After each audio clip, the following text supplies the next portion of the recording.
वज़ीर-ए-आज़म पाकिस्तान की आमद से पहले इंतज़ामी मामलात का मुआयना करने के लिए वफाकी सेक्रेटरी मोहिउद्दीन वानी, चीफ सेक्रेटरी आज़ाद हुकूमत रियासत जम्मू कश्मीर खुशहाल खान खटक, IG पुलिस सरहान अब्दुल जब्बार, वफाकी joint secretary captain Asif, commissioner Mirpur division Chaudhry Mukhtar Hussain, DIG Chaudhry Liaquat Hussain, additional commissioner Chaudhry Haq Nawaz, deputy commissioner Mirza Arshad Mahmood Jaral, SSP Chaudhry Mohammad Amin, project director Danish school system Haroon Das, वफाकी हुकूमत के आला हुकाम, SDM साहिबान, पुलिस मजिस्ट्रेट्स और दीगर मुतल्लिका इदाराजात के नुमाइंदगान ने मुजवज़ा साइट का मुआयना किया।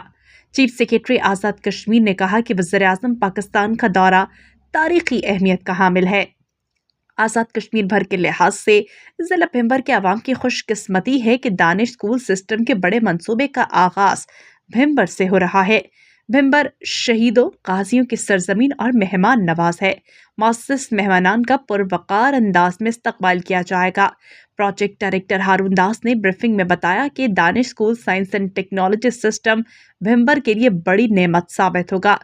प्रोजेक्ट के हवाले से ब्रीफिंग के बाद उन्होंने बताया कि बलूचिस्तान में 4 साइट्स जबकि इस्लामाबाद में कंस्ट्रक्शन वर्क जारी है। Hina बंगिश, STV news Bhimber, Azad Kashmir.